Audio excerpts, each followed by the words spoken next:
హల్లెలూయా. ఈ హల్లెలూయా. సమయంలో మనం ప్రార్థన ద్వారా ఈ కూటాన్ని మనం ప్రారంభించుకుందాం. స్తోత్రం తండ్రి, స్తోత్రం స్తోత్రం స్తోత్రం స్తోత్రం స్తోత్రం స్తోత్రములు ప్రభా. కృపా సత్య సంపూర్ణమైన మా ప్రియ పరలోక మా తండ్రి, నీ బలమైన తండ్రి, నీ ఘనమైన నీ నామానికే వందనాలు, కృతజ్ఞత, స్తుతి స్తోత్రాలు చెల్లిస్తుంటున్నామయ్యా. ఆరాధ్యనీయుడా, అభిషక్తుడా, నీకు వందనాలు ప్రభా. గడిచిన ఈ దినములన్నీ కాచి కాపాడి ప్రభా, మరొక్క దినంలో ప్రభా, ఈ 7వ దినంలో ప్రభా నీ సన్నిధానంలోకి వచ్చి నేను మేము నీ యందు తండ్రి ప్రార్థించే కృపా భాగ్యాన్ని మాకు అనుగ్రహించిన మా తండ్రి నీకు వందనాలు, కృతజ్ఞత, స్తుతి స్తోత్రాలు రాజా. నీ చిత్తంలో ఉన్న బిడ్డలు ప్రభా నీ ఆత్మ ద్వారా ప్రేరేపించబడి ప్రభా వారు నడిపించబడుదురుగాక. నేను వచ్చిన ప్రతి బిడ్డ ప్రభా నీ మేలైన కార్యములు తండ్రి యేసయ్య వారి పట్ల జరుగునట్లు, వారి ప్రార్థన విజ్ఞాపనలకు యేసు నామములో వారికి జవాబు కలుగునట్లు ప్రభా, వారు తండ్రి వచ్చిన లాగునే వెళ్ళకుండా ప్రభా విశేషమైన నీ ఆత్మ సన్నిధి వారు మోసుకొని వెళ్ళే కృపను తండ్రి ప్రతి బిడ్డకు దయచేయమని అడుగుతుంటున్నానయ్యా. బలహీనతలో వచ్చిన వారికి యేసు నామంలో వారికి బలము కలుగును గాక రాజా. ఏ సమస్య అయినా ప్రభా నీ సన్నిధానంకి వచ్చితే అది ఎలాంటి సమస్యకైనా తండ్రి నువ్వు పరిష్కారం ఇచ్చే దేవుడో ప్రభా.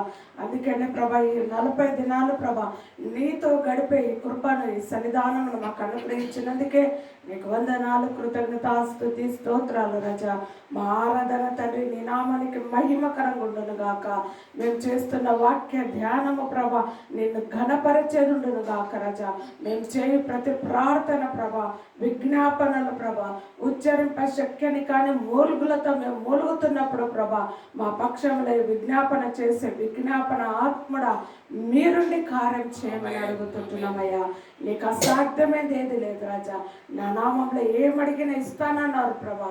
అందుకని తండ్రి మేము ఒక చిన్న మందగానైనా ఒక గుంపుగా మేము చేరుకొని ప్రభా నేను ఘనపరిచి నేను స్తుతించి ప్రార్థించి నీ ఎందుకు పొందుకునే కృపా సన్నిధి మాకు అనుగ్రహించినందుకే వందనాలు, కృతజ్ఞత, స్తుతి స్తోత్రాలు చెల్లిస్తుంటున్నామయ్యా. ఈ సమయంలో ప్రభా పాటల ద్వారా నీ నామాన్ని మహిమపరుస్తున్నప్పుడయ్యా మా పాటల ద్వారా నీ నామాన్ని ఘనపరచుకోండి ప్రభా. మేము చేయి ప్రతి ప్రార్థన చేయి ప్రతి ఆరాధన ప్రభా నీ నామానికి మహిమకరంగా ఉండునట్లు సహాయం దయచేయమని సమస్త స్తుతి ఘనత మహిమ ప్రభాలు మీకు మాత్రమే చెల్లించుకుంటూ మమ్మల్ని తగ్గించుకొని మీ నామమును హెచ్చిస్తూ మా ప్రియ రక్షకుడైన యేసయ్య నామములు అడిగి వేడుకుంటున్నాము తండ్రి. ఆమేన్. ఆమేన్. హల్లెలూయా. హల్లెలూయా. దేవుని యొక్క నామానికే మహిమ కలుగును గాక. దేవుని యొక్క కృపను బట్టి మనం గత ఈ 6 దినములు విశేషమైన దేవుని సన్నిధిలో మనం అందరం గడుపుతూ మరలా ఈ యొక్క 7వ దినములో ప్రభు మనల్ని ఇంకా బలమైన రీతిలో బలమైన ఆశీర్వాదముల కొరకై ఆహ్వానించి ఎత్తుకొని తెచ్చినందుల కొరకే దేవునికే మహిమ కలుగును గాక. ఇజ్రాయేల్ ప్రజలు అన్నారు, మీ కృపతో మమ్మల్ని తోడుకొని వచ్చితివి, ఎత్తుకొని వచ్చితివి, గద్ద రెక్కల పైన పిల్లలు మోసినట్లు మీరు మమ్మల్ని మోసితిరి ప్రభా అని ఇజ్రాయేల్ ప్రజలు తెలియపరిచినట్లు నేడు కూడా మనం ఈ స్థలంలో వచ్చి ఉన్నామంటే ఆయన కృప మనల్ని మోసుకొని వచ్చి ఉంటున్నది. హల్లెలూయా.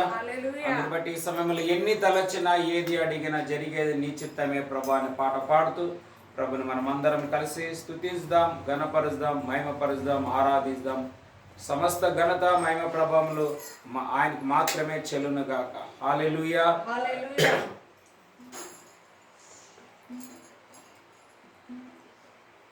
ఎన్ని తలచినా ఏది అడిగినా జరిగేది నీ చిత్తమే ప్రభువా, జరిగేది నీ చిత్తమే. ఎన్ని తలచినా ఏది అడిగినా జరిగేది నీ చిత్తమే ప్రభువా, జరిగేది నీ చిత్తమే. నీ వాక్కుకై వేచియుంటిని, నా ప్రార్థన ఆలకించుమా.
ఏది అడిగినా జరిగేది నీ చిత్తమే ప్రభువా, జరిగేది నీ చిత్తమే.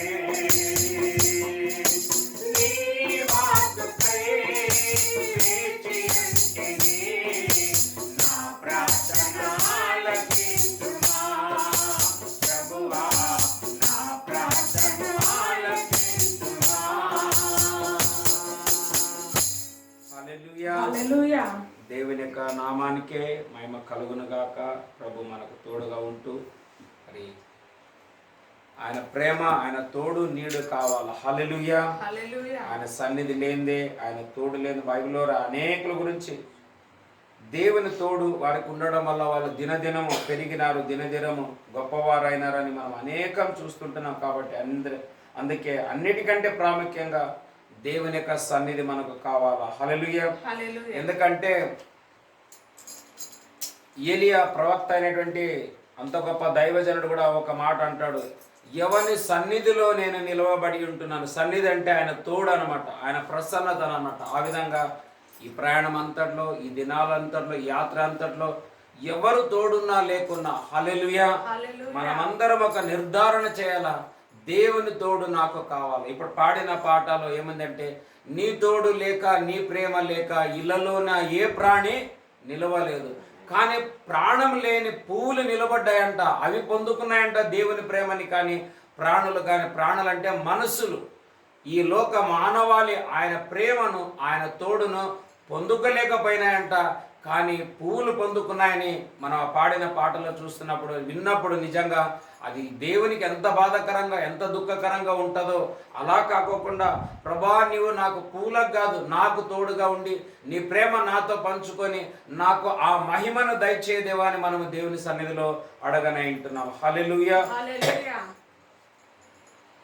దినమెల్లనే పాడినా కీర్తించినా నీరు నమూనే పీర్చగలనా, కొనియాడి పాడు నీ సాక్షిగా ఇలలో జీవించనా, ఇలలో జీవించనా. దినమెల్లనే పాడినా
ఇంతకు మించినది ఈ యాత్రలో, ఈ ప్రయాణంలో మరి ఏదీ లేదని నేను నమ్ముతుంటున్నాను. హల్లెలూయా. హల్లెలూయా. ఒక 2 వీలర్ బండి, కారులోనో లేకుంటే ఏదన్నా మన సొంత వాహనాల్లో మనము డ్రైవింగ్ చేస్తూ మన పిల్లలను కూర్చొని పెట్టుకొని మనం వెళుతున్నామంటే వాళ్ళు ఎంత ఎంజాయ్లో ఉంటారో వారి ఆనందాన్ని మనం కంట్రోల్ చేయలేమన్నమాట. హల్లెలూయా. హల్లెలూయా. అదే రీతిగా ఆయన కృపలో మనం ఉన్నట్లయితే మనము ఏది నడిపించలేము, కానీ ఆయన మనల్ని నడిపిస్తూ ఈ ఆనందంలో కొనసాగిస్తున్న దేవునికి మాత్రమే మహిమ కలుగును గాక. హల్లెలూయా. హల్లెలూయా. ఈ సమయంలో మనం ఇంకా పాటలు పాడుతూ ప్రభుని మనం అందరం కలిసి స్తుతిద్దాం, ఆయన ఘనపరుద్దాం. హల్లెలూయా. హల్లెలూయా. కొండాట కొండాటవే నన్న కర్తన సన్నిధానవే అనే పాట పాడుతూ ప్రభుని మనం అందరం కలిసి స్తుతించని అంటున్నాం.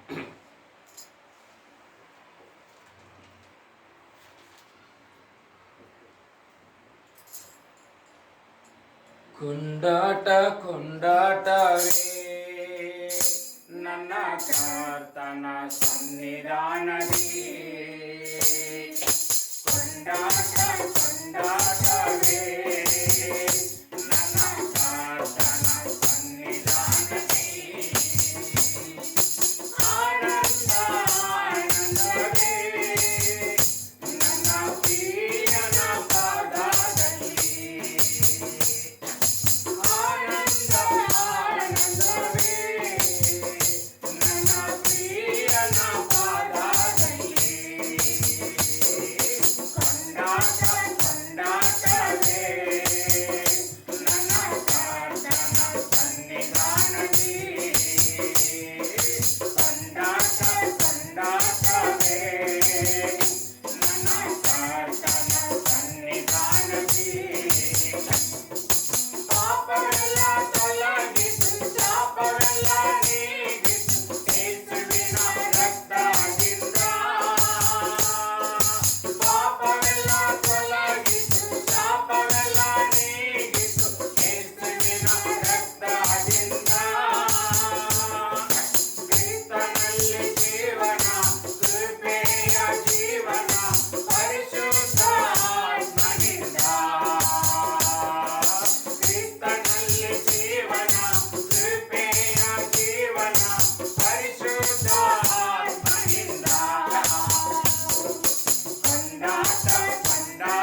హల్లెలూయా. దేవుని యొక్క సన్నిధిలో ఉన్న ఆనందం ఇది ఉచితం, ఫ్రీ కాబట్టి. హల్లెలూయా. ఈ లోకంలో ఏదన్నా మనం ఆనందం తీసుకోవాలంటే అనేకమైన వాటికి ఎంతో వెల చెల్లించాలి. కానీ మన ఆనందం కోసం ప్రభువే రక్తం కార్చి వెల చెల్లించి మరి ఈ ఆనందాన్ని ఇచ్చిన ఆ దేవునికి సకల మహిమ ఘనత ప్రభావములు చెల్లునుగాక. హల్లెలూయా.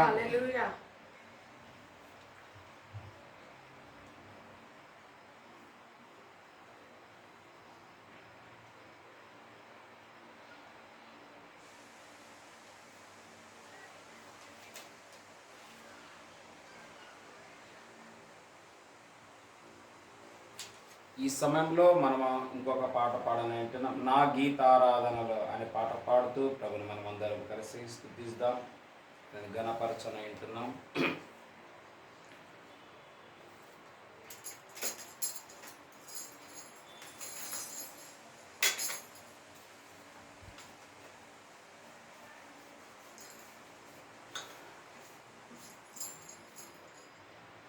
నా గీతారాధనలో యేసయ్యా నీ కృప ఆధారమే, నా ఆవేదనలలో జనించెనే నీ కృపాదరణ, నా ఆవేదనలలో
ఆధారమే.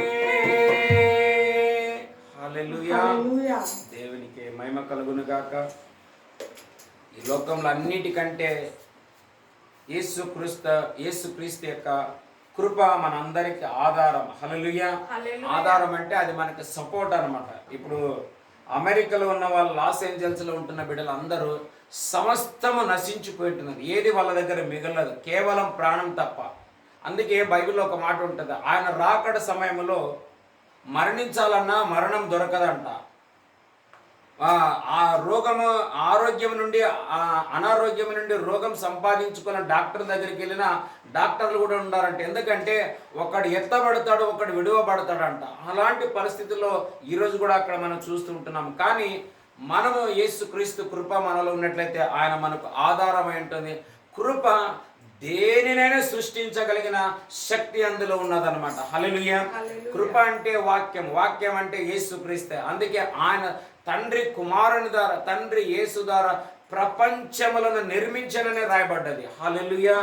ఆ విధంగా వాక్యం అనే కృప ఆధారం మనందరికి ఉండడం వల్ల ఎంత నీ లోకం నశించిపోయినా, నష్టపరిచినా తిరిగి ఆయన సృష్టించగలిగిన శక్తిమంతుడు మనలో, మన మధ్యలో, మనల్ని ఆవరించిన దేవునికి సకల మహిమ ఘనత ప్రభావములు చెల్లునుగాక. ఈ సమయంలో మనము పాడనా మౌనము గాని స్తుతి కీర్తన అనే పాట పాడుతూ ప్రభుని మనం అందరం కలిసి పాడి ప్రభుని మనం స్తుతిద్దాం. హల్లెలూయా. హల్లెలూయా. పాడనా మౌనముగానే స్తుతి కీర్తన, చూడనా నిలచి నీ పరాక్రమ కార్యములు. పాడనా మౌనముగానే స్తుతి కీర్తన, చూడనా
నేర్చుకొందునే నీ ప్రకాశ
థ్యాంక్ యూ ప్రభా.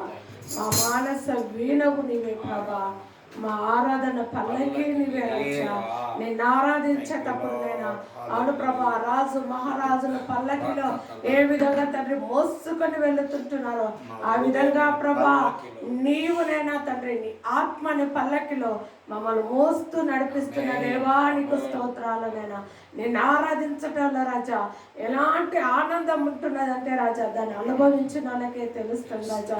అందుకే ఈ ధన్యత, ఈ భాగ్యాన్ని ప్రభా మాకందరూ మీరు అనుగ్రహించినందుకు నీకు వందనాలు, కృతజ్ఞత, స్తుతి, స్తోత్రాలు రాజా. హల్లెలూయా.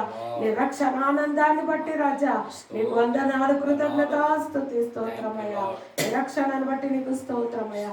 నువ్వు ఇచ్చిన విమోచనను బట్టి నీకు స్తోత్రం, నువ్వు ఇచ్చిన ఆనందాన్ని బట్టి నీకు స్తోత్రం, మాకు ఇచ్చిన ప్రభా యేసయ్య ఓర్పును బట్టి నీకు స్తోత్రం నైనా, ఆనందాన్ని బట్టి నీకు వందనాలు, కృతజ్ఞత, స్తుతి, స్తోత్రాలు రాజా. హల్లెలూయా. ప్రభా తండ్రి మేము తండ్రి ఓర్చుకునే మనస్సును ప్రభా మాకు నెమ్మదినిచ్చినందుకే నీకు వందనాలు, కృతజ్ఞత, స్తుతి, స్తోత్రాలు రాజా. హల్లెలూయా. యేసయ్యా నీకే వందనాలు, కృతజ్ఞత, స్తుతి, స్తోత్రాలు చెల్లిస్తుంటున్నామయ్యా. ఈ సాయంకాల సమయంలో ప్రభా అవును ప్రభా తండ్రి నీ బిడ్డలం రాజా, నీ సొత్తు ప్రభా, నీ పేరు పెట్టబడిన నీ సొత్తు జనులంటున్నాం నాయన. మమ్మల్ని పేరు పెట్టి పిలిచిన దేవా నీకు స్తోత్రాలు రాజా. హల్లెలూయా. హల్లెలూయా.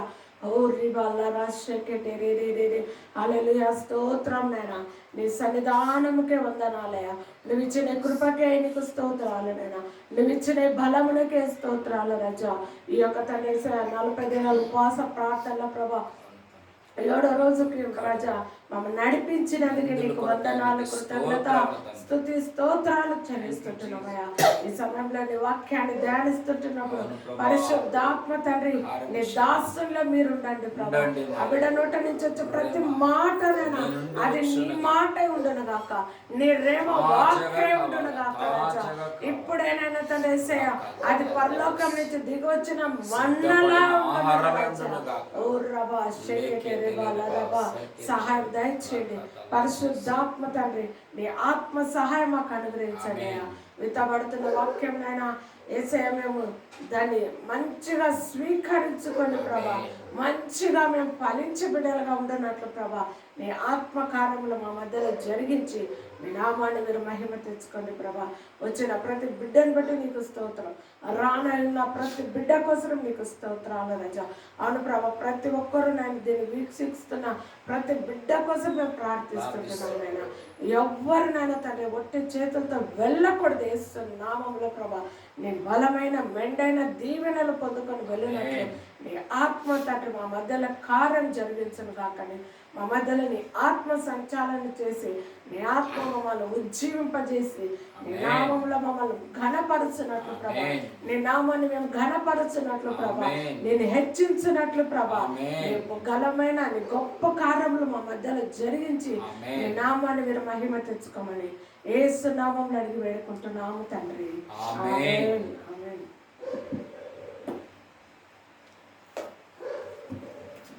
దేవుని యొక్క ఘనమైన శ్రేష్టమైన నామానికి మహిమ కలుగును గాక. ప్రభు యొక్క సహాయాన్ని బట్టి మనము ఈ 6 దినములు అద్భుతమైన రీతిలో, ఆశ్చర్యకరమైన రీతిలో, మహత్కారమైన రీతిలో దేవుని యొక్క సన్నిధిలో నుండి మనం కదులుతూ దినదినము పెద్దవారు అవుతుంటున్నందుల కొరకే దేవునికి మహిమ కలుగును గాక. హల్లెలూయా. మొదటి సమూయేలు గ్రంథం 2వ అధ్యాయం 26వ వచనాన్ని చదువుకుందాము. మొదటి సమూయేలు గ్రంథం 2వ అధ్యాయం 26వ వచనం.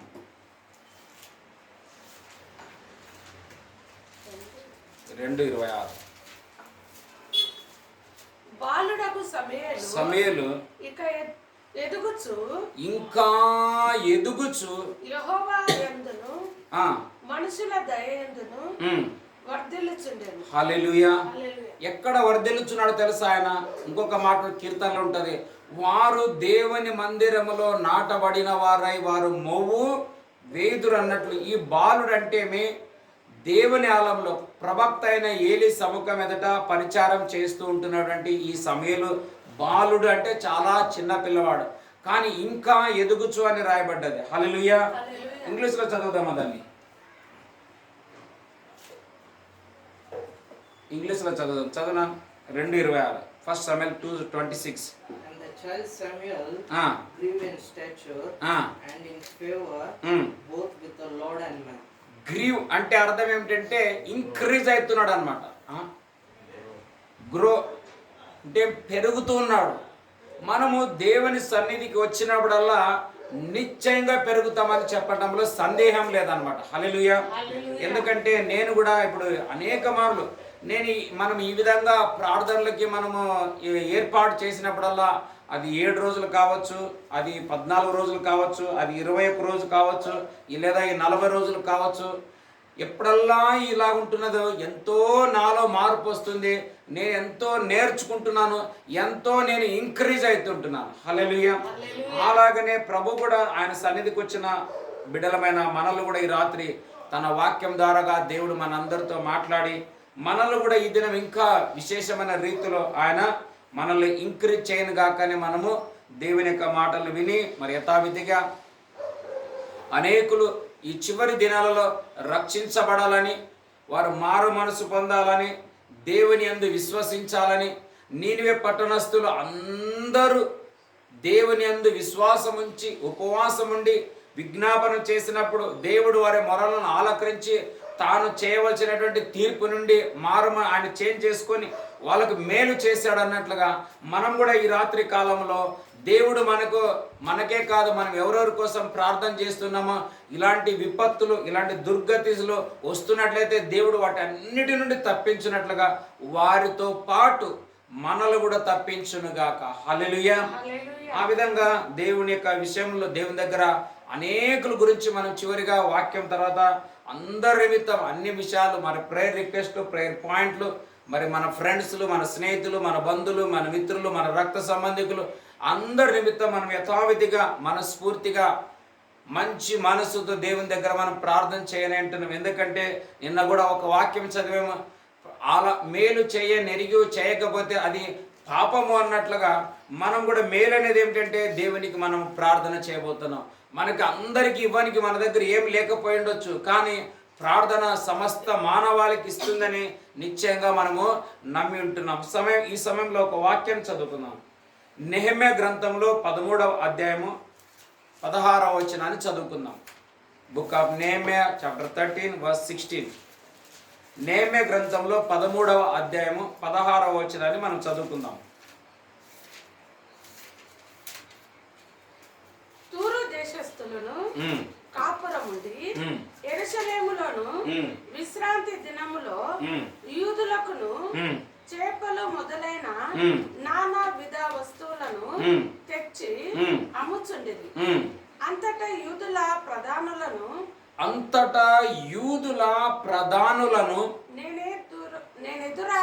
నేను ఎదురాడి విశ్రాంతి దినమున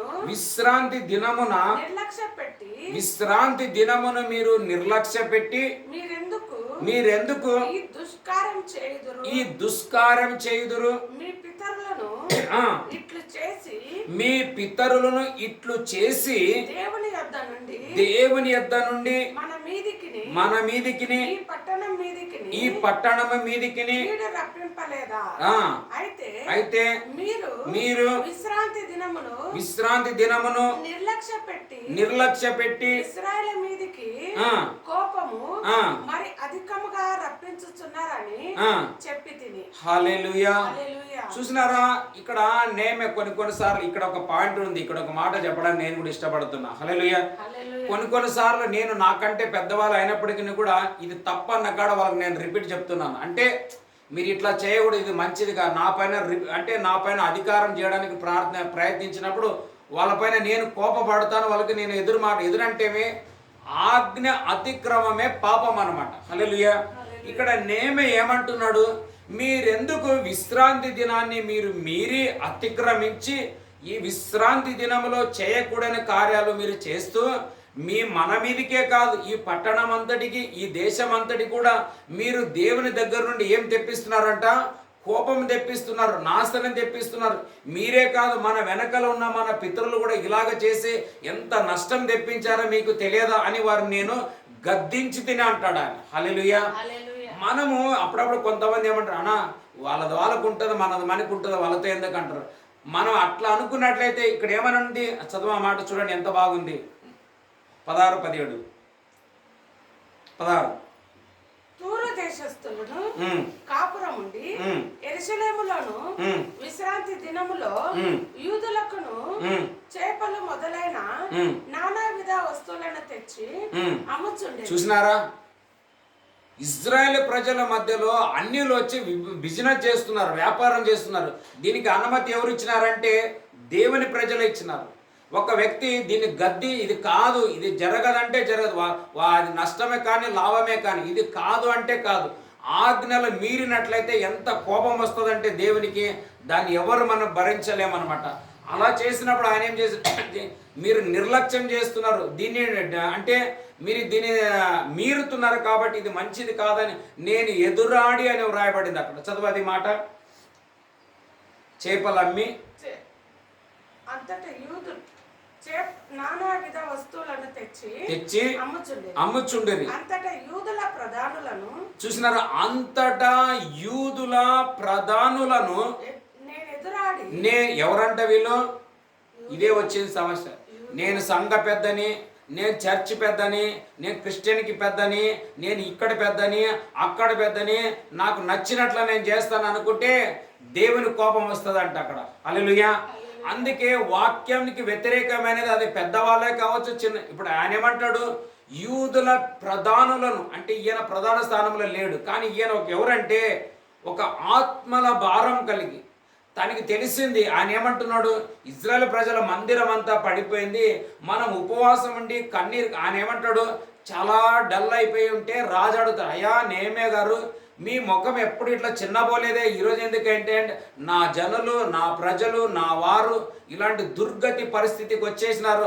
అది విన్నప్పుడు నా హృదయం బాధ అవుతుందని అంటే పాపం రాజు దగ్గర ఎంతో బతిమలాడి సహాయం కోరి పత్రికలు తీసుకొని కానుకలు, ఫైనాన్షియల్, అక్కడ పోలీస్ పర్మిషన్ అన్ని తెచ్చి చర్చిని కట్టించి మళ్ళీ వాళ్ళందరి కోసం ఉపవాసం ఉండి ప్రార్థన చేసి మా తప్పిదములు, మా ప్రజల తప్పిదములు అయ్యా మీరు క్షమించని చెప్పి మందిరమును కట్టి ఆజ్ఞలు మరలా ప్రారంభించి 10 ఆజ్ఞలలో ఒకటి 6 దినములు మీరు పని చేయాలా, 7వ దినములు పని చేయకూడదని మరలా ఈ ధర్మశాస్త్రం అందరి మధ్యలో శాస్త్రుల ద్వారా చదివించి ప్రారంభించి ఆరాధనలు ప్రారంభిస్తే ఈ ప్రాబ్లమ్స్ అన్నీ తొలగిపోయిన తర్వాత, శ్రమలు, దుఃఖములు, కన్నీరు, వేదనలు అన్నీ తొలగిపోయిన తర్వాత దేవునిని మరిచి ఆజ్ఞలను మీరి బిజినెస్లు చేసుకోవడానికి ప్రారంభించినారు చర్చిల్లో అనమాట. దీనిని చూసిన ఎందుకు ఆయన ఎదురాడినాడంటే ఆయన హృదయంలో మంట, ఆయన చేశాడు దీనికి అంతటికి. అందుకే నేను కూడా నాకంటే ఆత్మీయులైన కొంతమంది పెద్దలు అని అయినప్పటికీ కూడా నేను కూడా వాళ్ళకి ఎదురు మాట్లాడుతున్నా, కొంచెం కోపపడతాను. ఎందుకంటే వాళ్ళ నిమిత్తం దేవుని దగ్గర, ఇప్పుడు మనం ఇదంతా జోకు కాదు, ఇది టైం వేస్ట్ చేయడం లేదు. ఎంతో కన్నీరు కారుస్తున్నాం, ఎంతో వేదన చేస్తున్నాం, ఎంతో వాక్యాన్ని ప్రకటిస్తున్నాం, శ్రమ పడుతున్నాం. అక్కడ ఇంకొక సాటి ఉంటుంది ఎక్కడో, బహు దుఃఖ 10వ అధ్యాయం మొదటి వచనం, అదే అధ్యాయంలో 10వ అధ్యాయం మొదటి వచనం, నేమే 10:1 చదవండి. 10వ అధ్యాయము మొదటి వచనం. మేము ఒప్పుకొని చెప్పిన దానిని బట్టి ఒక స్థిరమైన నిబంధన. ఎజ్రా 10:1 చూడు.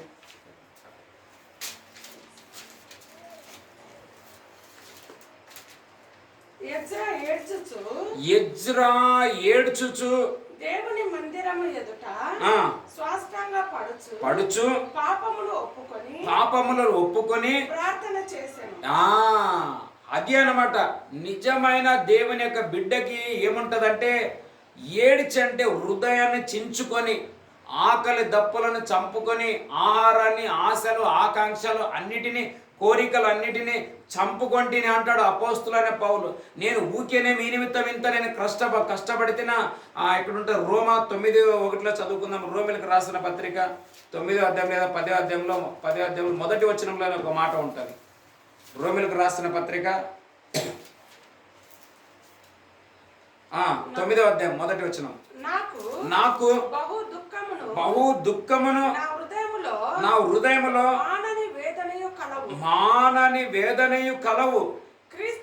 క్రీస్తునందు నిజమే చెప్పుచున్నాను, అబద్ధం ఆడుట లేదు. పరిశుద్ధాత్మయందు నా మనస్సాక్షి నాతో కూడా సాక్ష్యం ఇచ్చుచున్నది. సాధ్యమైన ఎడల ఆ, దేహ సంబంధములైన ఆ, నా సహోదరుల కొరకు ఆ, నేను క్రీస్తు నుండి వేరే ఆ, శాపగ్రస్తుడనై ఆ, ఉండకూడదును. ఆ.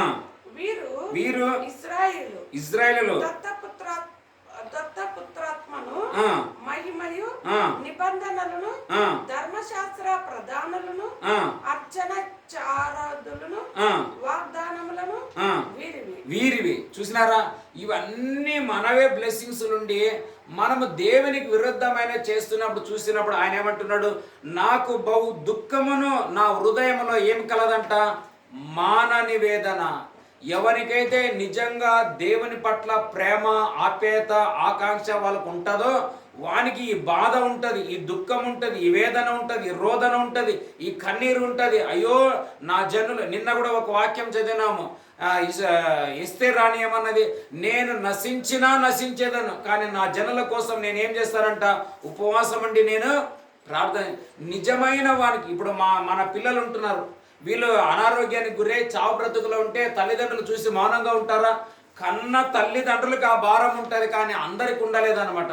కొంతమంది ఇప్పుడు వాళ్ళు ఏం చేస్తున్నారంటే, విశ్రాంతి దినములో చేయకూడని చేసి విశ్రాంతి దినములో వాళ్ళు ఏం చేస్తున్నారంటే వ్యాపారాలు చేస్తున్నారు, బిజినెస్ చేస్తున్నారు. కాబట్టి అన్ని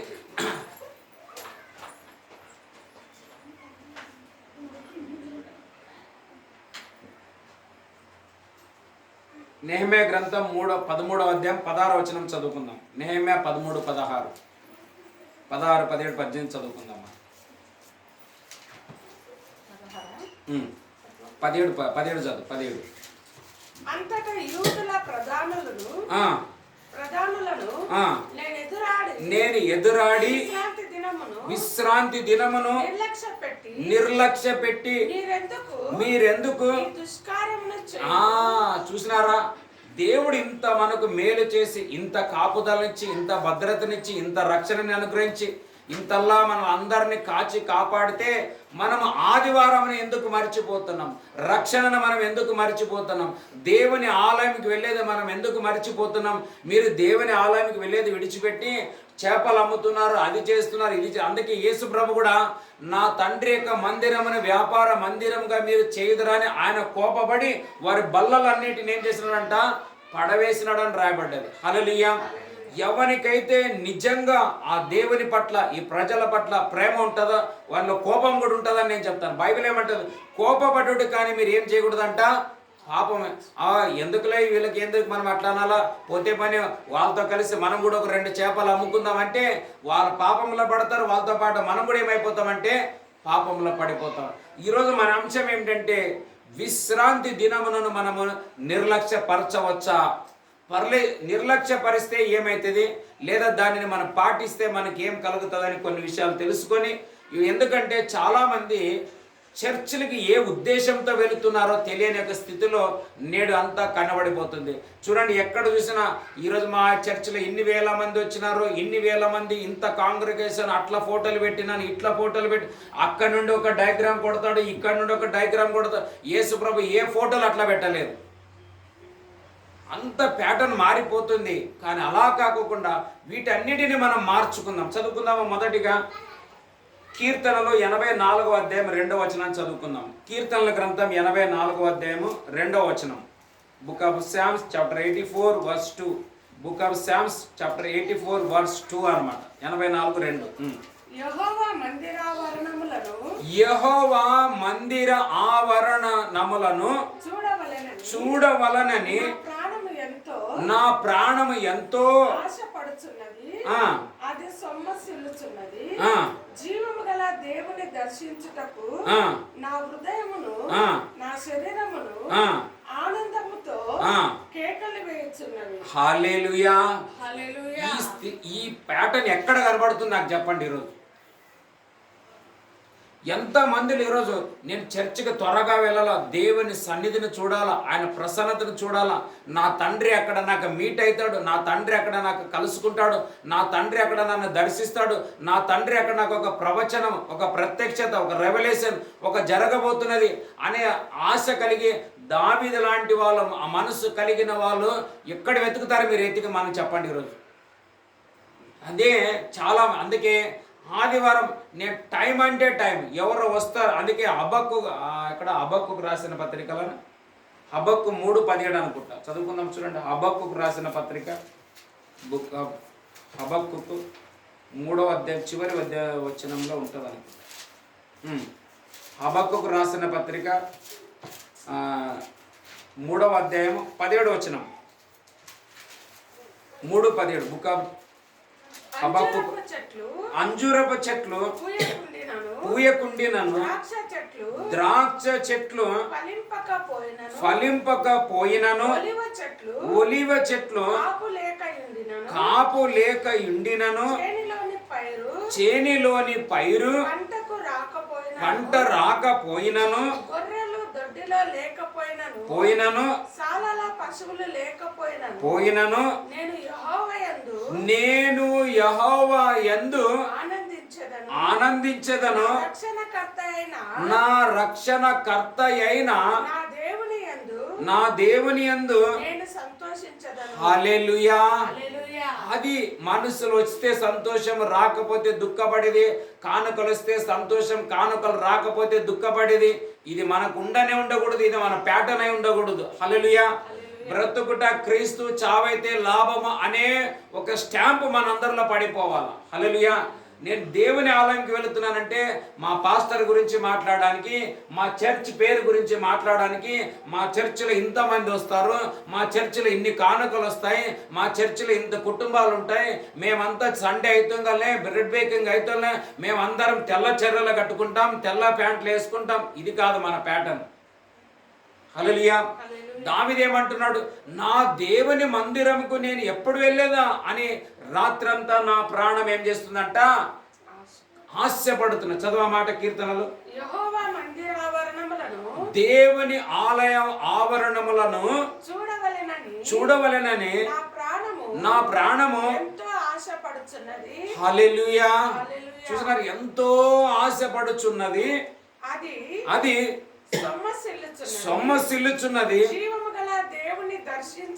జీవము గల దేవునిని దర్శించుటకు నా హృదయమును నా శరీరమును హల్లెలూయా. చర్చికి మనం వెళుతున్నామంటే ఒక జాయ్ఫుల్ గా వెళ్ళాలన్నమాట. ఒక ఆనందంతో ఇంట్లో నుంచి స్టార్ట్ అయిపోవాలి. ఓ ఈ 6 రోజులు ఏంది, ఈరోజు నాకు కొత్తది అవుతుంది. అదేమిటంటే నేను ఆనందించబోతున్నాను, నా దుఃఖములన్నీ తొలగిపోయి నేను అదే నిన్న కూడా మనం ఒక వాక్యం చదివాను, మూలుగు దుఃఖం అని పోయి సంతోషించిన దినములు ఇవి మనం మర్చిపోకూడదు. ప్రతి ఏడాది దాన్ని జ్ఞాపకం చేసుకోవాలి అన్నట్లుగా. అది పాత నిబంధన అయితే, క్రొత్త నిబంధన ఏమిటంటే ఆదివారం పునరుద్ధాన దినం, మరణమును ముగించుకొని మరణమును దాటుకొని జయములో జీవములో ప్రవేశించినామని మనము తలంచి ఆదివారం అంటుంగల దేవుణ్ణి యేసుక్రీస్తుని మనం ఆరాధించడానికి ఒక జాయ్ఫుల్గా, ఒక జంపుతో, ఒక జింకల్లాగా మనం పరిగెత్తుకుంటూ రావాలా. అప్పుడే అలాంటి వారి విషయంలో దేవుడు ఏం చేస్తారంటే సంతోషించువాడు అంటాడు. అందుకే కదా దావీదు విషయంలో అంతగా రాయబడ్డది. దావీదుకి దేవుడంటే దావీదుకు అంత ప్రేమ, దావీదుకు దేవుడంటే అంత ప్రేమ. వాళ్ళు ఇద్దరు హృదయాలు ఏకమైపోయినంటే ఈక్వాలిటీ కలిగి ఉంటున్నారు అనమాట. అలాగా నేటి దినంలో చర్చిలు అంటే చూడండి, నేను ముందే ఉండాలి, ముందు ఉండకపోతే మా పాస్టర్ ఎవరో ఒకరు అన్నారు, ఏదక్క మీరు ఎక్కడ పోతున్నారంటే ఎందుకు నేనుగిన పోకపోతే మా పాస్టర్ బాధపడిపోతాడు, ఫస్ట్ లైన్లో నేనే ఉండాలి. మా పాస్టర్ కూడా అన్నాడు, అక్క నీవు రాకపోతే చర్చే నడవదంట, అక్క ద్వారా చర్చ నడుస్తుంది. ఎట్లా అంటే నేనేమంటాను, ఇట్లాంటి స్థితిలో ఇలాంటి వాతావరణం మన చుట్టూ. కొంతమంది ఏమిటంటే ఎందుకు మనసులు రావటం, ఇలాంటి వాళ్ళకి త్యాగం చేయటం లేదు కాబట్టి మనసులు దీంతో ఏకీభవించలేకపోతున్నారు. ఎందుకు? దావీదు కాలంలో లక్షల జనం ఉంటున్నప్పటికీ ఒకే ఒక దావీదులో ఈ మనసు ఉన్నది. చదివి చూస్తే దావీదు కాలంలో నిన్న కూడా చదివి, నిన్న ఎప్పుడో రాత్రి అనుకుంటా, మేము రాత్రి చదువుకున్న వాక్యంలో దావీదు కాలంలో సైన్యం చదువుదాం, అది కూడా వాక్యం చదువు. దేవుని దండు వలె సైన్యం ఉన్నదని రాయబడ్డాయి కదా. మనం ఇక్కడ 2వ దినవృత్తాంతంలో, మొదటి దినవృత్తాంతం 13వ అధ్యాయంలో అనుకుంటాం, 12వ అధ్యాయం చివరిలో లేదా 13 చివరిలో ఉంటుంది.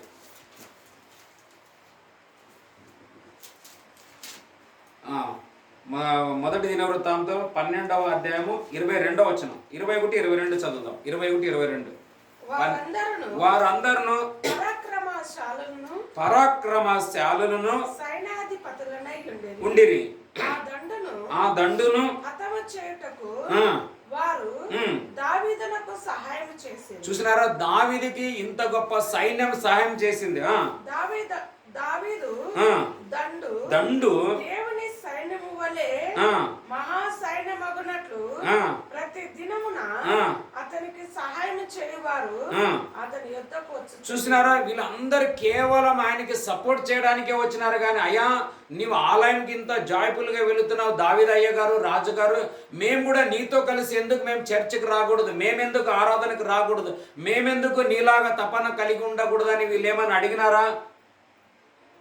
ఇవన్నీ అందుకే మనం ఇలాగా ఆత్మీయత లోతైన విషయాలు మనం తెలుసుకున్నట్లయితే ఈ లోకంలో వస్తున్న ఈ అవకతవకలను మనం పడిపోవడానికి వీలే ఉండదు అనమాట. మేము ఎందుకు నేను ఇంతగా ధ్యానం చేస్తున్నామంటే, మేము ఆత్మీయంగా దినదినం ఎందుకు వర్ధిల్లుతున్నాం అంటే, ఇందులో ఉన్న రహస్యాలను మనం పరీక్షలు చేయాలి. దీంట్లో జయించిన వారు ఒక లైన్లో ఉన్నారు, పడిపోయిన వాళ్ళు ఇంకొక లైన్ ఉన్నారు. కాబట్టి మనం పడిపోయిన వాళ్ళని చూడకూడదు కానీ నిలబడిన వారిని చూసుకుంటూ మనం కూడా నిలబడితే వెళ్ళిపోవాలన్నమాట. ఇన్ని వందల వేల లక్షల మంది సైనికులు ఉన్నప్పటికీ కూడా దావీదుకున్నటువంటి మనసు, దావీదుకున్నటువంటి తపన, దావీదుకున్నటువంటి ఆత్మలో ఒక వేదన, దేవుని ఆలయంకి వెళ్ళాలా, ఎంత పెద్ద రాజ్యం ఉండని, ఎంత పెద్ద సింహాసనం ఉండని, ఈరోజు ఎంత పెద్ద యుద్ధాలే ఉండని, నాకు యుద్ధాలు ఉండొచ్చు, నేను భయపడను, కానీ నేను దేవుని ఫస్ట్ వెళ్తాను, తర్వాత యుద్ధాలు చేస్తాను అన్నాడు దావీదు అనమాట. అందుకే దేవుడు ఆయన విషయంలో ఏం చేసినావు, నేను సౌలు దండులో మన చదివాను కదా, ఫినేయస్ ఏం చేసినాడంట, ఫినేయస్లు ఏలి ఒకే రోజు చనిపోయినారని మనం చదివినాము. కానీ దావీదు విషయంలో ఒక వాక్యం చదివాను ఎక్కడ, ఆయన శత్రువులను దేవుడు నలుమూలల జయం కలిగించాను అని రాయబడే 2వ దినవృత్తాంతములు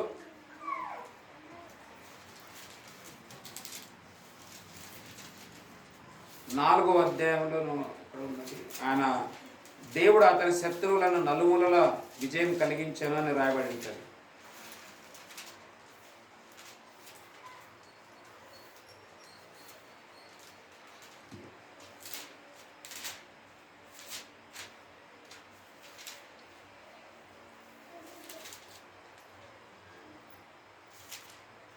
ఓకే, దేవుని నామానికి స్తోత్రం కలుగును గాక. చదువుదామా 1 తిమోతికి రాసిన పత్రిక 3వ అధ్యాయం 18 వచ్చిన 3:15. 1 తిమోతి 3:15. 1 తిమోతి 3:15.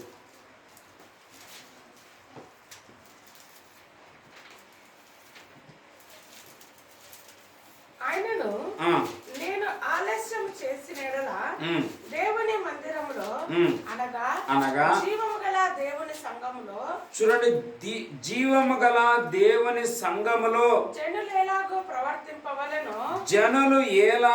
ప్రవర్తించవలెనో అది నీకు తెలియవలెనని ఈ సంగతులను నీకు రాయుచున్నాను. చాలు చాలు చాలు. చూసినారా, ఏ సంఘం అంట, జీవంగా. సంఘంలో ఏమై ఉండాలంటే జీవమై ఉండాలా, జీవాధిపతి అయిన దేవుడే కనబడాల. కానీ అందుకే కదా దావీదు ఏమంటున్నాడంటే, ఎందుకు చర్చికి వెళుతున్నాడంటే, అక్కడ సైన్యములకు అధిపతి అయిన దేవుడైన యెహోవా ఉండి ఆయనకు యుద్ధాలు ఎట్లా చేయాలో నేర్పిస్తున్నాడు. కాబట్టి నాకు నేర్చుకోవడానికి ఎక్కడా లేదు, కాబట్టి అదే ఒక ప్లేస్ అనమాట. హల్లెలూయా. అందుకే ఇప్పుడు జీవం కలిగిన దేవుని సంఘములో దేవుని ప్రజలు ఎట్లా భయభక్తి ఉండాలో నేర్పించమనంటే, ఈ భక్తి ఏ స్కూల్లో దొరకదు, ఏ కాలేజీలో దొరకదు, ఎక్కడా మీరు ట్రైనింగ్ పీరియడ్లో దొరకదు. ఒకే ఒక స్థలం, అదేమిటంటే దేవుని యొక్క భయము భక్తి నేర్చుకోవాలంటే ఆయన ఆలయము తప్ప మరి ఎక్కడ మనం నేర్చుకోలేము. హల్లెలూయా. అందుకే మనం అలా కాకుండా ఏం చేయాలంటే, దేవా నీవు నాకు కనబడమని మనం ఏం చేయాలంటే చర్చికి ఒక ఆ మనస్సు స్టార్ట్ అయిపోవాలి. ఈరోజు ఆదివారం, ఈరోజు దేవుని దర్శిస్తాను, నా హృదయం ఆనందిస్తుంది, నా ప్రాణం తెప్పరిల్లుతుంది. అందుకే యాకోబు ఎప్పుడెప్పుడు యేసేపును చూడాలనుకున్నాడు. ఆయన చూసేది ఆలస్యంలో ఒకరి మీద ఒకరు పడి ముద్దు పెట్టుకొని ఏడ్చినారని రాయబడింది. అదే తపన ఎవరిలో ఉన్నదంటే దావీదులో ఉన్నదనమాట. అందుకే ఈ యొక్క మాటను మనం ఎందుకు ధ్యానం చేస్తున్నామంటే, చర్చ్ అంటుంగలే ఇంతమంది ఉంటారు అంతమంది ఉంటారు, ఈరోజు ఈ పాస్టరే ప్రసంగం చేస్తాడా, నేను చెప్పినా చెప్పకపోయినా ఎవరైనా చెప్పినా చెప్పకపోయినా ఇక్కడ దేవుడు ఉన్నాడా లేదని మనం చూడాలా. ఇది ఇక్కడే కావచ్చు ఇంకెక్కడే కావచ్చు, దేవుడు ఉన్నాడా లేదని చూడాలా, దాన్ని మనం గ్రహించాలా. అది లేకోకుండా ఎంత పెద్దది ఉన్నప్పటికీ కూడా, ఇప్పుడు తిమింగలం ఉంటుంది సముద్రంలో నుంచి ఒడ్డుకొచ్చి పడ్డదంటే ప్రాణం లేక కొట్టుకుంటుంది, ఎందుకంటే నీళ్ళలో ఉంటేనే అది బ్రతుకుతుంది. అలాగా ఎంత పెద్ద చర్చ అయినా ఉండొచ్చు, దానిలో దేవుని యొక్క జీవం లేదంటే అది మరణంతో సమానం. ఏ విధంగా ఈ యొక్క చేపలు బయటకు వచ్చి పడితే కొట్టుమిట్టాడుకుంటే, వీళ్ళ జీవితాలు కూడా ఆ సంఘాలు కూడా ఎట్లుంటాయంటే అర్ధం బరదల ప్రాణాలు కొట్టుకుంటా. అందుకే దేవుడు ఏమంటాడు, నీవు చల్లగానైనాను వెచ్చగానైనాను లేవు, నులివెచ్చ అంటే రెండిట్ల మధ్యలో ఉంటున్నావు అని అంటున్నాడు ఆయన. హల్లెలూయా. అందుకే చూడు, చేప ఒడ్డులో నుండి బయటికన్నా వచ్చి పడి ఉండదు, లేదా సముద్రంలోనే ఉంటుంది, కానీ ఒడ్డుకు వచ్చి పడి ఉంటుంది సైడ్లో. ఇప్పుడు ఇట్లా నీళ్ళలో పోలేదు, అట్లా బయటికి పోలేదు, కానీ ఎవరైనా వచ్చి దొబ్బితే తప్ప అది లోపలికి పోలేదు. అలాగా సంఘాల యొక్క పరిస్థితి ఉంది. కాబట్టి అలా ఉండకోకుండా ఈరోజు మనం ఏం నేర్చుకుంటాం, ఈరోజు 7వ దినం ఏంటంటే విశ్రాంతి దినములో దేనిని ఆచరిస్తుంటున్నాం, దేనిని పాటిస్తాం, దేనికి ప్రాధాన్యత ఇస్తుంటున్నాం. నేమే ఏమన్నాడు, ఎందుకు మీరు విశ్రాంతి దినాన్ని నిర్లక్ష్యపరుస్తున్నారు? మనకు చాలా క్రిటికల్ ఉంది, చాలా కష్టం ఉంది, ఎక్కడో ప్రయాణంలో ఉంటున్నాం, ఎవరో మన వాళ్ళు చాలా పరిస్థితులు ఘోరంగా ఉండి ఎక్కడో హాస్పిటల్లో ఉంటున్నారు, చూడడానికి వెళ్ళాం, అదన్నీ అప్పుడైతే వేరే.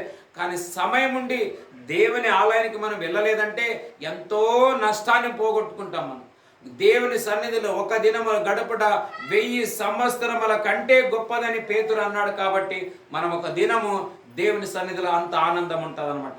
రెండోది చదువుకుందామా, కీర్తనల గ్రంథం 68వ అధ్యాయం 5వ వచనం చదువుకుందాం. కీర్తనలు 68 5వ వచనం. Book of Psalms chapter 68 verse 5. తన పరిశుద్ధ ఆలయమందు దేవుడు తండ్రి లేని వారికి తండ్రియు విధవరాండ్రకు ఉన్నాడు. దేవుడు ఏకాంగులను చేయువాడు, ఆయన బంధింపబడిన వారిని విడిపించి. హల్లెలూయా. మనం నిశ్చయంగా ఒక విషయం తెలుసుకోవాలి, చర్చికి వెళుతున్నామంటే అక్కడ నిజంగా దేవుని యొక్క జీవము ఉంది అని అంటే మన వర్ధిల్లుప ఆగటం సాధ్యమే లేదు. ఖచ్చితంగా మనం వర్ధిల్లుతాం. హల్లెలూయా. నేను కాదు, దేవుని వాక్యం అంటుంది. చదువు మరొకసారి 5వ వచనం 6వ వచనం. తన పరిశుద్ధ ఆలయం అందు ఉండు దేవుడు తండ్రి లేని వారికి తండ్రియు విధవరాండ్రకు న్యాయకర్తవై ఉన్నాడు. దేవుడు ఏకాంగులను. హల్లెలూయా. మరి పెళ్లి కాని వాళ్ళ గురించి దీంట్లో ప్రవచనం రిసీవ్ చేసుకోవాలన్నమాట. ఏకాంగులను ఏం చేస్తారంట, ఇప్పుడు ఎవరెవరు పెళ్లిళ్ళు కాలేదు వాళ్ళందరూ రిసీవ్ చేసుకోవాలి, పెళ్లి అవుతుంది నాకని. ఏం చేస్తారంటే ఏకాంగులను ఆయన. మరి చర్చికి వచ్చినావంటే ఇవి జరగాలని దేవుణ్ణి అడగాల. పాస్టర్ని అడిగితే ఆయన ఏం చేస్తాడు? దావీదే అన్నాడు, నేను అంత పెద్ద రాజా ఉండి కూడా నేను ఎప్పుడు నీ సన్నిధికి రావాలా. ఇక్కడ కూడా ఏమన్నా, ఒకవేళ నేనే పరిశుద్ధ ఆలయంలో ఉన్నట్లయితే అనే మాట దేవుడే వాడుతున్నాడు, నేను కాదు. హల్లెలూయా. అందుకే నేను కూడా ఏమంటున్నా, ప్రభా ఈ మనసులు వస్తే వస్తారు లేకుంటలేదు. అందుకే అభాగ్యమైన ఉంటే ఉండని లేకుంటలేదు, కానీ నేను దేవుని మందిరంలో ఆనందిస్తా, నాలో ఆనందం కనబడాలి. హల్లెలూయా. అందుకే కొందరు అంటారు, అన్న ఎందుకు నువ్వు ఎప్పుడు చూసినా కొంచెం తాజాగా ఉంటావు, దేవుని గురించే మాట్లాడతావు, ఎప్పుడు దైవికం గురించే మాట్లాడతావు. ఏంటంటే నా ఆశ ఆకాంక్ష అదే అనమాట. మనం దేని లేదు, ఇప్పుడు అయ్యో మనసులు రావటం లేదని నేను బాధపడ్డాను అనుకో, ఇదే అవకాశం దొరుకుతుంది. సైతాన్ రోజు ధన్య విషయంలో నన్ను బాధ పెడుతుంది. కానీ వాళ్ళు వస్తే రాని, లేకపోతే అని నేను సంతోషపడ్డాను అనుకో, వాడు వెళ్ళిపోతాడు అనమాట. లేకపోతే నేను వారికి స్థానం ఇస్తే వాడు దినదినము నన్ను గాయపరిచి నా ఆనందాన్ని అంతటిని వాడు దొంగతనం చేస్తాడనమాట. హల్లెలూయా. అలా కాకోకుండా అక్కడ రాయబడింది, చదువు కింద వచనం 6వ వచనం. బంధింపబడిన వారిని విడిపించినట్లు వారిని వర్ధిల్లింపజేయువాడు విశ్వాసఘాతకులు నిర్జల దేశమందు నివసించుదురు. హల్లెలూయా.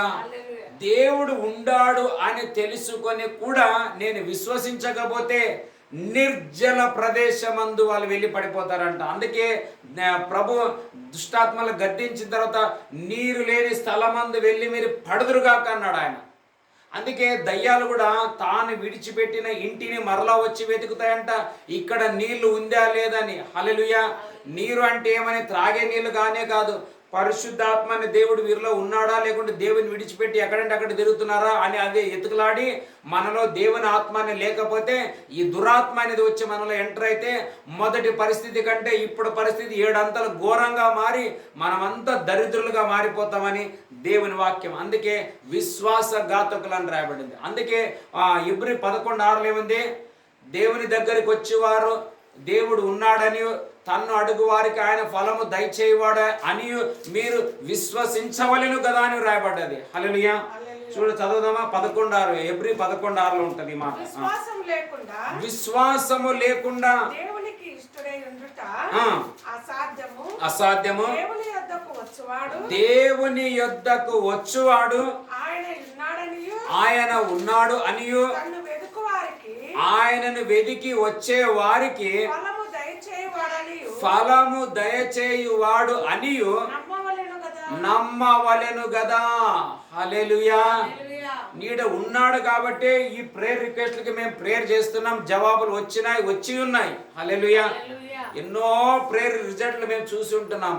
కానీ ఒకవేళ అవి ఇంకా మనకు అలాంటి దొరకలేదంటే దేవుణ్ణి విశ్వసించలేదని అర్థం. మనం విశ్వాసఘాతకులై ఉంటున్నామని దేవుని వాక్యం అంటుంది. కాబట్టి మనం అలా కాకుండా మనం దేవుని సంఘములో సమూయేలు ప్రవక్త ఆయన ఎట్లా వర్ధిల్లినాడు, సంఘములో నాటబడిన వాడై అన్నట్లుగా మనము లోకములో నాటబడినా నాటబడకపోయినా దేవుని ఆలయంలో దినదిన మనం ఏం చేద్దామో వర్ధిల్లుదుము గాక.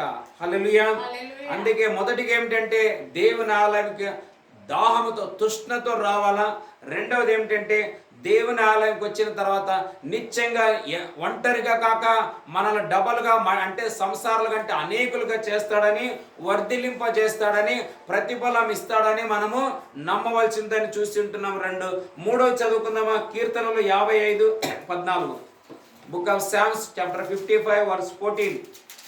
కీర్తనల గ్రంథము 55వ అధ్యాయం 14 వచ్చిన book of Psalms chapter 55 verse 14. మనము కూడి మధురమైన గోష్ఠి చేసి ఉన్నవారము ఉత్సవమునకు వెళ్ళు సమూహముతో దేవుని మందిరమునకు పోయి ఉన్నవారము. హల్లెలూయా. ఎక్కడ వెళ్ళిన వారమంట? ఉత్సవముకు. ఆ మాట ఉంది కదా, ఉత్సవం. ఇప్పుడు ఎగ్జాంపుల్ చెప్తాను నేను. క్రిస్మస్ టైంలో ఇక్కడ ఎక్కడన్నా ఈ అవి ఏమిటి చక్రాలు తిరిగేటివి, జాయింట్ వీలు, సర్కస్లు, ఏదైనా జాతరలు లేకుంటే అవి ఇవి ఏమైనా పెట్టినారనుకోండి, చూసినారా అమ్మా నాయన పా జాతరకు మనం ఎప్పుడెప్పుడు పోదామా, అంత ఉత్సాహం ఇక్కడ ఇంకా చూడకపోయినా ఇక్కడ నుండి ఏమైతే తెలుసా వాళ్ళ లోపల ఒక ఉత్సాహం, ఒక సంతోషం ఎట్లా ప్రారంభమవుతుందో. అందుకే వాళ్ళందరూ ఏమంటున్నారు, మనం అందరము దేవుని ఆలయంకు ఉత్సవంకు కదా, జాతరలకు, పండుగలకు, ఫంక్షన్లకు, మ్యారేజ్లకు మంచి మంచి గుడ్డలు ధరించుకొని ఆభరణాలు వేసుకొని ఎట్లా ఒక సంతోషంతో ఆనందంతో ప్రకాశంతో మనం వెళుతామో దానికంటే గొప్పగా దేవుని ఆలయానికి మనము రావాలంట. హల్లెలూయా. దేవుని ఆలయానికి వచ్చే వాళ్ళు మొక్కం సన్నగా చేసుకొని మాడిపోయినట్లు చేసుకొని డల్లగా ఏడుచుగా. నిన్న ఒకరు ఫోన్ చేసినారు, అంకుల్ నాకు బాగలేదు అంకుల్ నాకు అట్లా అంటేమి నేనేదో వాళ్ళపైన దయ చూపించాలా, కనికరం చూపించాలని. ఇట్లాంటి యాక్షన్లు అన్నీ దేవునికి తెలుసు, నాకు కూడా తెలుసు. ఇట్లాగా ప్రార్థన, అంకుల్ నాకు బాగలేదు దయచేసి మీరు రిక్వెస్ట్. బైబిల్ ఏమంటుందో తెలుసా, చావు బ్రతుకుల్లో ఉండి కూడా నిరీక్షణ కలిగి ఉన్న వారులారని బైబిల్లో రాయబడింది. హల్లెలూయా. ఒక వ్యక్తి నిజంగా మంటల్లో ఒక వ్యక్తి నిజంగా నిప్పులో కాలుతున్నాడంటే ఎట్లా వాడు మొరపెడతాడు, నేను కాలుతున్నాను వచ్చి నాకు రక్షణ అట్లా అడుగుతాడా? రిచర్డ్ చెప్పు, ఎట్లా అడుగుతాడు వాడు? అయ్యో అబ్బా నాయన అయ్యో చనిపోతున్నాను నాకు రక్షణ హెల్ప్ హెల్ప్ హెల్ప్ అంటాడు వాడు. అవునా లేదా?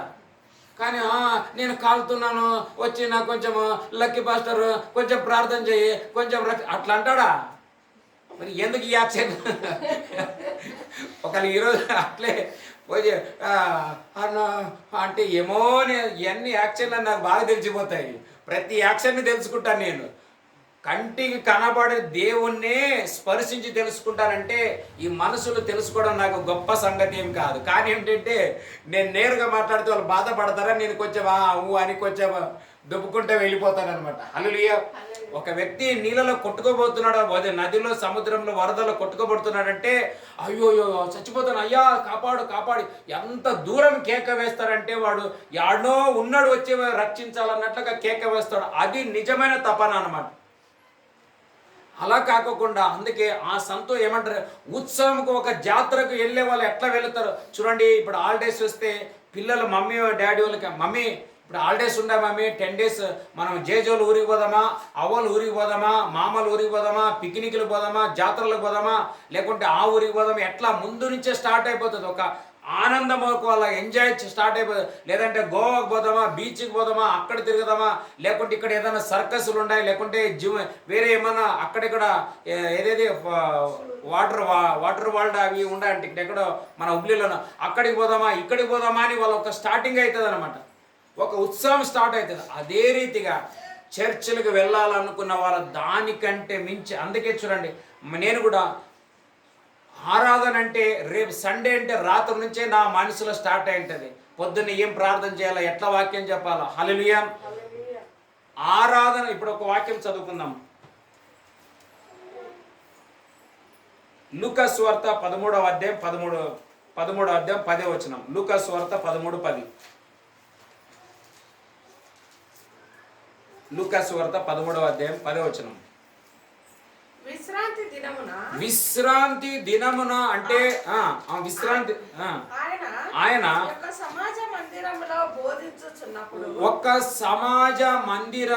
బోధించుచున్నప్పుడు చాలు ఏ దినములో బోధిస్తున్నాడు అంటే ఆయన ఆరాధనలో ఒక భాగము బోధ చేసేదన్నమాట. ఇప్పుడు ఎగ్జాంపుల్ చెప్తానండి మీకు అందరికి. హల్లెలూయా. ఇప్పుడు నేను దీని అందరికి హెడ్ కాదు. ఇప్పుడు ఆయన గిటార్ వాయిస్తాడు, ఈయన కాంగో వాయిస్తాడు, ఈమె పాటలు పాడుతుంది, ఆమె బైబిల్ చదువుతుంది, నేను వాక్యం చెప్తాను. మనం అందరం ఆరాధనలో ఒక భాగం అన్నమాట. మనం ఇప్పుడు నేను వాక్యం చెప్తూ దేవుణ్ణి ఆరాధిస్తున్నానని ఒక భాగము, మీరు వాయిస్తూ ఆరాధిస్తూ దేవుణ్ణి ఒక భాగం, మీ వంతు మీరు, నా వంతుని మనమందరం ఒక వంతు దేవునిని మనము ఆనరేబుల్ చేస్తున్నాం. అంతేకాని నేను వాక్యం చెప్పినంత మాత్రం నేను గ్రేట్ అని మీరు డౌన్ అని కానే కాదు. ఇదే ప్రాబ్లం చర్చలో ఉంది. చూసినారా, యేసు ప్రభు విశ్రాంతి దినం అనే పదం కరెక్ట్గా రాయబడ్డది. అనుకుంటే ఆయన బోధ చేసిందని రాయొచ్చు. అక్కడ ఆయన బోధకుడై ఉండని రాయడానికి అయితే విశ్రాంతి దినములని రాయబడ్డది. హల్లెలూయా. మళ్ళా ఒక స్థలంలో పౌలు ఇంకొకరు మాట ఉంటుంది, ఎక్కడో అపస్తులు ఉంటుంది, విశ్రాంతి దినము గడిచిన తర్వాత ఇక్కడ ప్రార్థన మందిరం ఎక్కడ ఉండునో అని మేము వెతికి అక్కడ వెళ్ళి కొంతమంది స్త్రీలతో కలిసి మేము చేరుకొంటిమి అని బైబిల్లో రాయబడ్డది. అంటే ప్రార్థన కోసం ఆరాధన కోసం ఒక చర్చిలో సండే రోజు వాళ్ళందరూ చేరుకున్నారని ఒక వాక్యంలో రాయబడ్డది. మన వంతు ఏం చేయాలంటే సండే రోజు ఆ పని చేయాలి. అందుకే ముందు వాక్యంలో ఏం చదువుకున్నాము, మనం అందరము మంచి గోష్ఠి చేయడం ఉత్సవంతో సన్నిధికి వెళదామని రాయబడింది. ఇంకొక వాక్యం ఏమిటంటే ఆదివారంలో ప్రసంగించేది ఒక భాగము, ఆరాధనలో పాటలు పాడేది ఒక భాగము, మనం చప్పట్లు కొట్టేది, హల్లెలూయా చేసేది, సహకరించేది, అందరూ వారి వారి భాగాలన్నమాట. ఇవన్నీ ఆరాధన దినంలో విశ్రాంతికి ఉన్నటువంటి ఒక ఘనత. కానీ దీనిని మనం ఏం చేయకూడదంటే నిర్లక్ష్యపరచకూడదు. హల్లెలూయా. చివరిగా ఒక వాక్యం చదువుకుందాం. కీర్తనల గ్రంథం 68వ అధ్యాయము 2-3 వచనాలు. ఈ 2 వచనాలు చదువుకొని మనం అనేక విషయాల గురించి ప్రార్థన చేయబోతుంటున్నాం. మనం ఎందుకంటే అనేకులు ఈ దైవ భక్తులకు రావాలని మనం ప్రార్థన చేస్తాం. చదువుదామా. కీర్తనలు 68:2 వచనం. 68:2. పొగ చెదరగొట్టబడినట్లు వారిని నీవు చెదరగొట్టుము, అగ్నికి మైనము కరుగునట్లు. చూసినారా, ఎందుకు సంఘాలు ఎంత పెరిగి కూడా కరిగిపోతున్నాయంటే భక్తి లేకపోవడం. కొంతమంది ఓ మాదే ఇప్పుడు పెద్ద మాదే అంటారు, కొంతకాలం ఉంటుంది అంతే. అది హల్లెలూయా. ఆ ప్లేస్లో మనం దేవునికి ఆనరేబుల్ లేకపోతే, దేవునికి ఘనత ఇవ్వకపోతే, దేవునికి స్థానం ఇవ్వకపోతే, భక్తిహీనులై పోయినట్లయితే వారి భక్తి నిశ్చయంగా ఆయన అగ్ని ఎదుట అది మెల్ట్ అయిపోతుంది, కానీ నిలబడడానికి వీలు లేనే లేదు. అందుకే ఆయన ప్రత్యక్షమైనప్పుడు అగ్గి చేత ప్రతిదీ పరీక్షించబడి అది కర్ర, కొయ్య, గడ్డ, లేకపోతే ఇనుమ, బంగారమ, వెండి ఆ దినము తేల్చబడినని రాయబడ్డది. హల్లెలూయా. అందుకే మనం కాలిపోయే వారంగా ఉండకోకుండా మనం దేవుని సన్నిధిలో నిలబడే వారంగా మనము భక్తి పరులమై ఉందుముగా. ఇంకా కింద చదువు. అగ్ని మైనము కరుగునట్లు భక్తిహీనులు దేవుని సన్నిధికి కరిగి నశించుదురుగాక, నీతిమంతులు సంతోషించుదురుగాక, వారు దేవుని సన్నిధిని ఉల్లాసించుదురుగాక, వారు మహా ఆనందము పొందుదురుగాక, వారు మహా ఆనందం పొందుదురుగాక, దేవుని గూర్చి పాడుడి, దేవుని గూర్చి పాడుడి, ఆయన నామమును బట్టి స్తోత్రగానం చేయుడి, వాహనమెక్కి అరణ్యములలో ప్రయాణం చేయు దేవుని కొరకు ఒక రాజ్య మార్గము చేయుడి. హల్లెలూయా. చూసినారా, భక్తిహీనులంటే ఇక్కడ దేవుణ్ణి గణపరచుకోకుండా అదే. అందుకే ఆ నేమేమన్నాడు, ఎందుకు మీరు విశ్రాంతి దినములో చేయకూడని చేసి నిర్లక్ష్యపరిచి ప్రధానులు అని రాయబడ్డది. అక్కడ ప్రధానులు ఇంగ్లీష్లో ఏముంది చదువుదామా? Book of Nehemiah chapter 13 verse 17. Book of Nehemiah chapter 13 verse 17లో ప్రధానులు అంటే ఇంగ్లీష్లో ఏమంటారు చూసాం. ఆగండి, ఇంగ్లీష్లో ఏమని చదవండి. 13:17 బుక్ ఆఫ్ నేహెమ్యా చదువు. 13:17 నీ చదువు. I reprimand the Jewish leaders and said, ఏమో లీడర్స్ అంట. ఇప్పుడు చాలా మంది ఈయన మా సంఘ లీడరు, ఈయన మా సంఘ. ఏం లీడర్, ఏం పెద్ద అంత లీడర్లు అంతా ఈ కానుకల బిజినెస్లు ప్రారంభమైనాయి. అక్కడే వాళ్ళు చేపలు అమ్మినారంట, నేడేమో కానుకలు అమ్ముతుంటున్నారు కదా. అన్నీ ఉల్టా పల్టా. అందుకే సంఘ ఆరాధనలో అన్నిటికంటే ప్రాముఖ్యంగా కానుకలు వచ్చినా రాకపోయినా, జనాలు ఇచ్చినా ఇవ్వకపోయినా, కాంగ్రిగేషన్ ఎక్కువ అయినా కాకపోయినా, మన స్థలం కొన్నా కాక, అన్నిటికంటే ప్రాముఖ్యంగా జీవం కలిగిన దేవునిని ఆరాధించడానికి ప్రజలు ఉత్సాహంతో బయలుదేరాలంట. హల్లెలూయా. అలాంటి వారి విషయంలో తండ్రి ఆ కీర్తనలో చదివే మాట మళ్ళా, ఆ కీర్తనలు 68:3 నీతిమంతులు సంతోషించుదురుగాక, వారు దేవుని సన్నిధిలో ఏమవుదురుగాక, వారు. హల్లెలూయా. నాకెందుకు దేవుని సన్నిధికి వచ్చినప్పుడు ఇంత ఆనందం వస్తుందంటే, నాకు తెలుసు ఆయన ఇక్కడ ఎట్లా ఉన్నాడని. అదే ఆనందం. కొంతమందికి నాకు పోయిన సంవత్సరంలో ఒకరోజు ఒక పాస్టర్ నేను ఈ సాయంకాలం అయినప్పుడు ఎప్పుడన్నా అప్పుడప్పుడు మేము ఆ ప్రీతి హోటల్ కాడ పోయి టీ తాగేవాళ్ళం అనమాట. టీ తాగడం, తిరగడం అట్లా కొంచెం అట్లా. నేను ఒకరోజు వెళ్ళి ఆయన ఒక పాస్టర్ నేను కలిసి అట్లా పోతూ నేను అన్న, ఏం పాస్టర్ చాలా రోజుల తర్వాత మనం కలుసుకున్నాం, మరి ఎలాగున్నారు పాస్టర్ అని నేను అంటే, ఎలాగున్నారని అడిగేదే ఆలస్యం అండి. ఆయన కళ్ళలో నీళ్ళు స్టార్ట్ అయిపోయినాయి, కళ్ళలో నీళ్ళు వస్తున్నాయి. నేను అడిగాను, పాస్టర్ ఏమైంది, ఎందుకు మీరు కళ్ళలో నీళ్ళు వస్తున్నాయంటే, చర్చికి ఈ మధ్యలో మనుషులు తక్కువ అయిపోయినారు. ఏమైపోయినారంటే ఈ మధ్యలో చర్చికి మనుషులు తక్కువ అయిపోయినారు, కాబట్టి నా కళ్ళలో మనసులు వస్తే ఏమి రాకపోతే. హల్లెలూయా. మనస్సుల మీద డిపెండ్ సంతోషము, కాబట్టి వాళ్ళ ఆనందము దుఃఖంగా మార్చబడ్డది. హల్లెలూయా. అందుకే నేను ఎప్పుడు ఎవరు వస్తారో ఎవరు పోతారో ఇవన్నీ చూసుకుంటుండే నా డ్యూటీ కానే కాదు. వచ్చిన ప్రతి బిడ్డను దీవించేది నా పని అనమాట. హల్లెలూయా.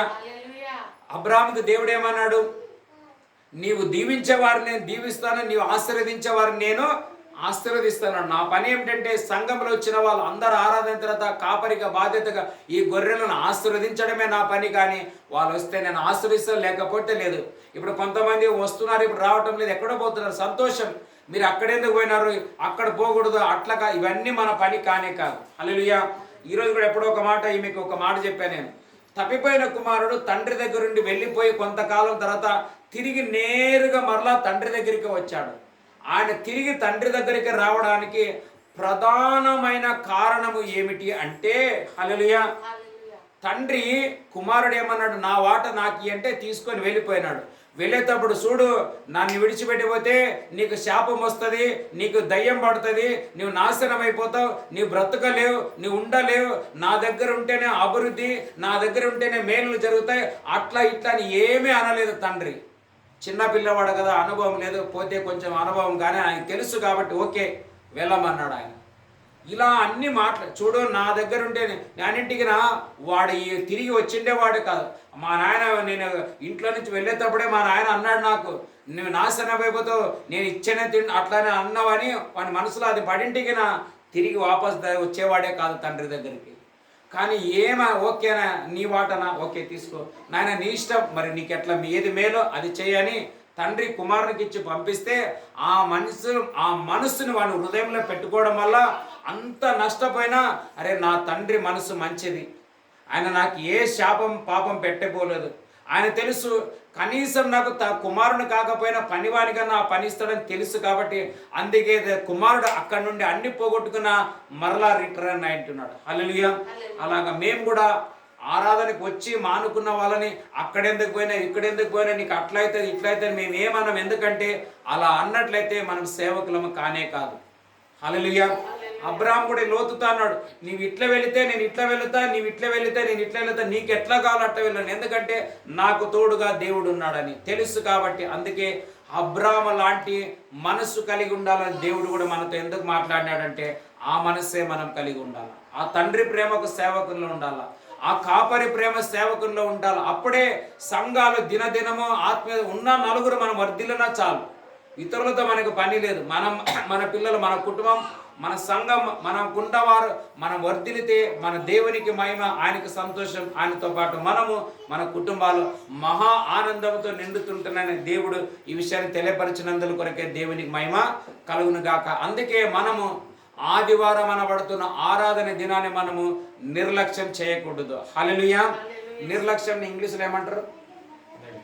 నెగ్లిజెన్సీ. మనం నిదానంగా పోవచ్చులే, పాటలు పాడిన తర్వాత పోవచ్చులే, వాక్యం చెప్పిన తర్వాత పోవచ్చులే, లాస్ట్కి ఆశీర్వాదం పోయినా నడుస్తుంది. కొంతమంది అయితే అవన్నీ కాదు, లాస్ట్ ప్రవచనం చెప్తారు, అప్పుడు పోయినా మనకు చాలు, ప్రవచనం దొరికితే చాలు.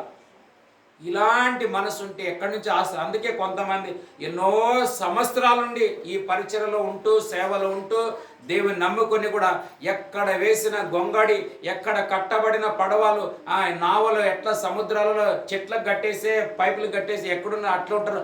ఎంతోమంది ఆత్మీయులు ఇంకా ఎక్కడ ఉన్నారు అక్కడే ఉన్నారు.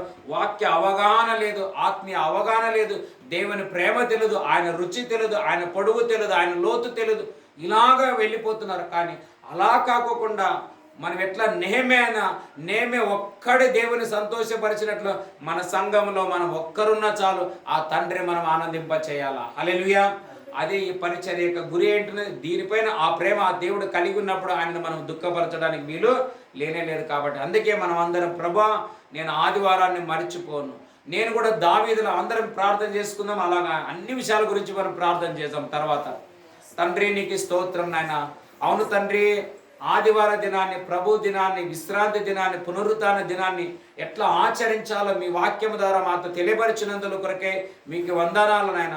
మేము నిర్లక్ష్యపరచుకోకుండా యథావిధిగా ఉత్సాహంతో సంతోషంతో గంతులు వేస్తూ ఒక ఉత్సవంకి, ఒక పండుగలకి, ఒక జాతరలకి వెళ్ళిన వారికి వెళ్ళినట్లు ఒక జాయ్ఫుల్గా మేము వచ్చినట్లుగా నాయన, మాలో ఇంకా ఆ ఆనందం, పరమానందం, మహా ఆనందం నింపబడిన వారమై మేము తిరిగి వెళ్ళినట్లు నా తండ్రి మా అందరికీ మీరు సాయం చేయమని వేడుకుంటున్నాం తండ్రి. ఈ యొక్క పద్ధతి, ఈ యొక్క మాదిరి ఇక్కడ మాత్రమే కాక ప్రభువా నీ సంఘాలు అన్నిటిలో ఉండును కాక, నీవెన్నుకున్న నెహెమేల మధ్యలో, నీవెన్నుకున్న ఎజ్రా నెహెమేలు అనబడుతున్న సేవకుల మధ్యలో, నీవెన్నుకున్న దావీదు మధ్యలో, నీవెన్నుకున్న అపోస్తుల మధ్యలో, నీవెన్నుకున్న ప్రవక్తల మధ్యలో ప్రభా, నీవెన్నుకున్నటువంటి దేవుని ప్రజల మధ్యలో ప్రభా, ఈ యొక్క దేవుని యొక్క నీతి, దినదినము కనబడును గాక. ఆయన వచ్చినప్పుడు నీతిమంతుల యొక్క విశ్వాసమును కనుగొనను అన్నట్లు నా తండ్రి, నీవు మాలో ఉన్నావని మేము కనుగొనట్లు అలా సిద్ధపడుటకు నా తండ్రి మా అందరికి మీరు సాయం చేయమని వేడుకుంటూ యేసు నామము ద్వారా ప్రార్థిస్తుంటున్నాం పరమ తండ్రి. Amen, amen, amen.